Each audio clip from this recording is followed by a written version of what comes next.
जय हिंद साथियों, आप सभी का स्वागत है अनुराग सर के साथ साइको एक्सप्रेस में। आज हम बात करते हैं साथियों किसकी, मॉन्टेसरी प्रणाली की। ठीक है साथियों, किसकी बात करते हैं, मॉन्टेसरी प्रणाली की। इसके पहले मैंने बात किया था विनेटिका प्रणाली की। ठीक है साथियों, किंडरगार्टन की। ठीक है, उसके बाद आपका खोज विधि की मैंने बात की थी।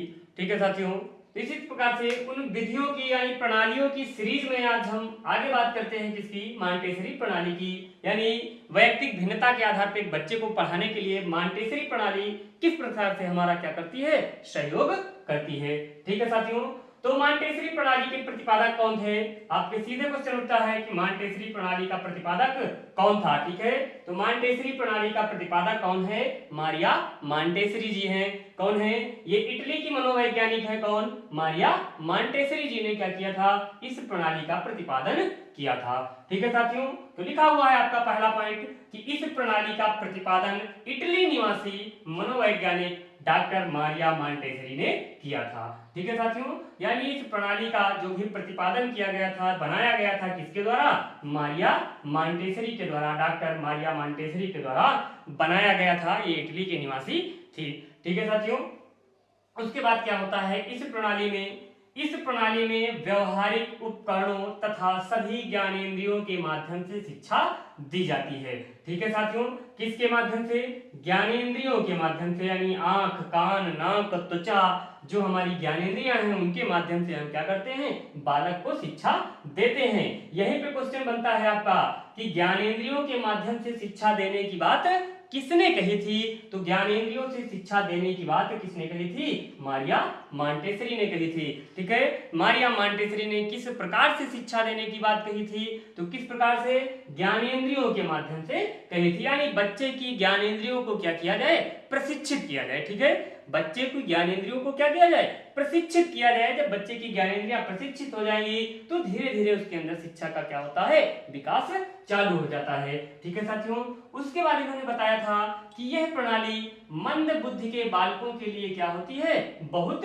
उपयोगी होती है। उपयोगी इसलिए होती है क्योंकि बालकों को हम क्या करते हैं, आंख, कान, नाक, त्वचा यानी ज्ञानेंद्रियों के माध्यम से शिक्षा देते हैं।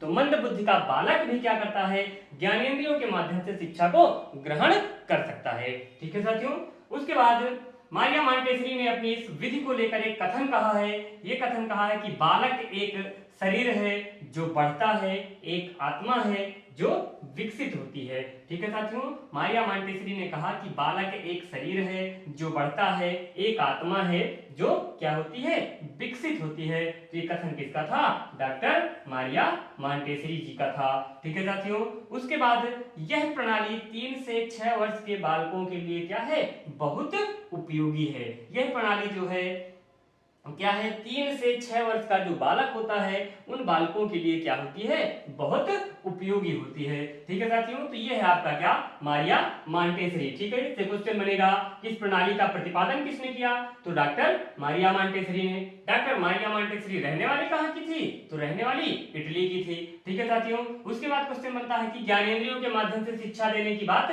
किसने कही थी, तो किसने कही थी, डॉक्टर मारिया मॉन्टेसरी ने। ठीक है साथियों, उसके बाद क्वेश्चन बन सकता है कि वो शिक्षण प्रणाली कौन सी है जो मंद बुद्धि के बालकों के लिए क्या है, बहुत उपयोगी है। तो आपकी कौन सी है, मॉन्टेसरी प्रणाली है। ठीक है, मॉन्टेसरी प्रणाली में कितने वर्ष के बालकों को पढ़ाया जाता है, तो कितने वर्ष के बालकों को, 3 से 6 वर्ष के बालकों को क्या किया जाता है, पढ़ाया जाता है। ठीक है साथियों, तो ये थी आपकी क्या, मारिया यानी मॉन्टेसरी प्रणाली। इससे इतने ही क्वेश्चन क्या हो सकते हैं, आपके एग्जाम में पूछे जा सकते हैं, चाहे टेट हो चाहे सुपर टेट हो, जिस भी एग्जाम में आप बैठते हैं। ठीक है, शिक्षक पात्रता परीक्षा में, ठीक है, शिक्षा से संबंधित किसी भी परीक्षा में बैठेंगे तो वहां बस इतने ही क्वेश्चन इससे क्या किए जा सकते हैं, बनाए जा सकते हैं। ठीक है साथियों, उसके बाद हम बात करते हैं किसकी, बेसिक शिक्षा प्रणाली की। इसके बाद हम बात करेंगे किसकी, बेसिक शिक्षा प्रणाली की बात करते हैं।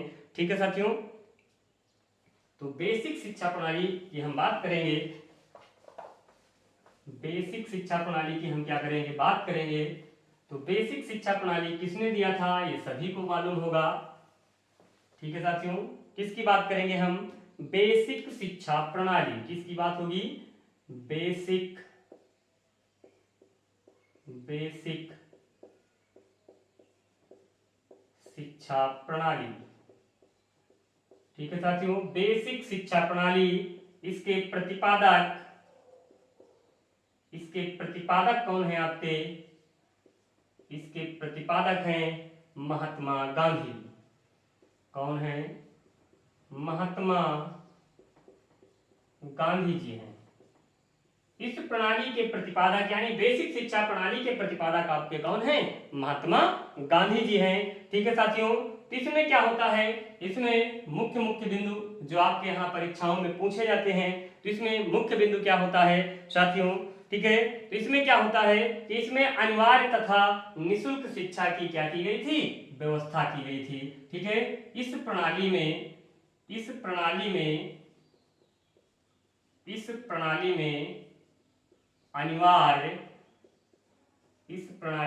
अनिवार्य व निःशुल्क शिक्षा की व्यवस्था की गई। निःशुल्क शिक्षा की व्यवस्था की गई। ठीक है साथियों, तो क्वेश्चन बनता है आपका कि स्वर शिक्षण की कौन सी प्रणाली है जिसमें निःशुल्क और अनिवार्य शिक्षा की व्यवस्था की गई? तो किस प्रणाली में? बेसिक शिक्षा प्रणाली में निःशुल्क एवं अनिवार्य शिक्षा की क्या की गई है? व्यवस्था की गई है। ठीक है साथियों, दूसरा पॉइंट क्या होता है? दूसरा पॉइंट है इसमें बालक को आत्मनिर्भर बनाने के लिए क्या होगा? इसमें बालक को आत्मनिर्भर बनाने के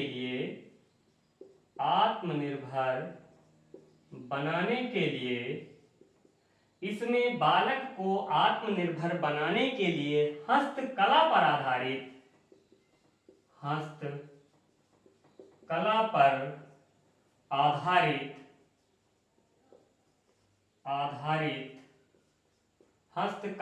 आधारित शिक्षा दी जाती है। हस्तकला पर आधारित शिक्षा दी जाती है। हस्तकला पर आधारित शिक्षा दी जाती है। ठीक है साथियों, इसमें बालक को आत्मनिर्भर बनाने के लिए क्या किया जाता है? हस्तकला पर आधारित शिक्षा दी जाती है। यानी क्वेश्चन आपका बनता है कि वो शिक्षण की कौन सी प्रणाली है जिसमें हस्तकला पर आधारित शिक्षा व्यवस्था दी जाती है? तो कौन सी होगी? बेसिक शिक्षा प्रणाली। हस्तकला में आपको क्या होता है? कताई, बुनाई, मिट्टी का काम, खाना बनाना, ये सारी चीजें क्या होती हैं? सिखाई जाती हैं, जिससे बालक सीखने के बाद, पढ़ने के बाद विद्यालय से निकले तो अपने जीविकोपार्जन के लिए क्या कर सके? चीजों को अपना सके, अपना जीविकोपार्जन कर सके सीखने के बाद। ठीक है साथियों, उसके बाद इस विधि में क्या होता है? इसमें शिक्षा का माध्यम क्या होता है? मातृभाषा होता है। इस प्रणाली में शिक्षा का माध्यम